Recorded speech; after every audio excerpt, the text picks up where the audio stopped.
Stephen, a tough day at the office for the boys. Just 4 wickets falling. What would you say at the end of that day?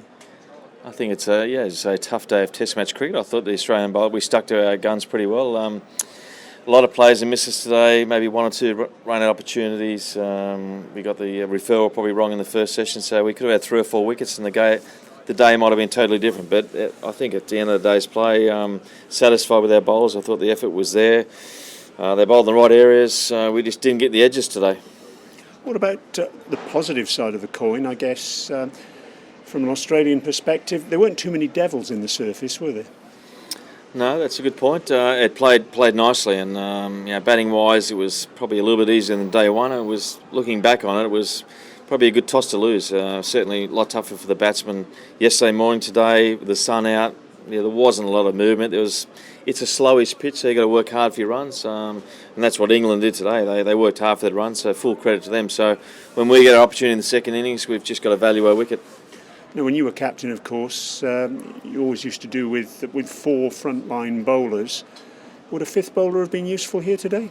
Well, a 5th bowler is always useful, particularly when you have a long day at the office and you bowl 90 overs and you can't get that breakthrough. It's good to maybe give your frontline bowlers a bit of a break if someone can bowl 5 or 10 overs. We had a couple of part-timers bowl 3 or 4 overs, but in the ideal situation, you probably want another bowler there to maybe bowl 10 overs, so your frontline bowlers are each bowling 20 overs for the day. What encouragement can you take from what you saw from the bowlers out there today?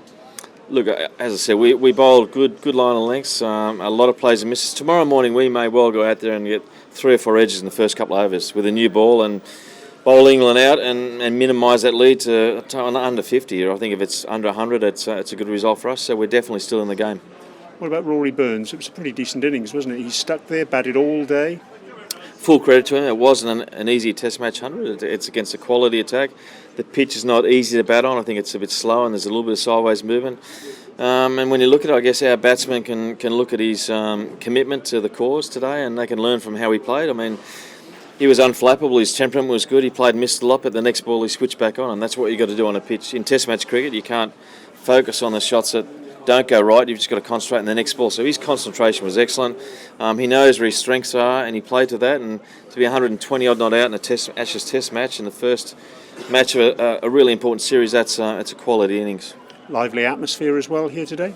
Yeah, I think it was great. I mean, there was a lot of noise, and it didn't worry me particularly. I couldn't understand what the Barmy Army were saying a lot of the time, but they certainly add to the atmosphere of the game. And it's for Australia. It's the challenge is to keep those guys quiet. If the Barmy Army aren't making any noise, we're playing well. And what's the message for the players going out on the 3rd morning, do you think? I think it's much more of the same as today. If we keep doing the things well, putting the ball in the right areas, the luck will go away eventually. So today wasn't our day. As I say, tomorrow we could easily get 3 or 4 edges in the first 3 or 4 overs. So we've just got to stick to our guns. We've got to play hard, tough Test match cricket tomorrow morning.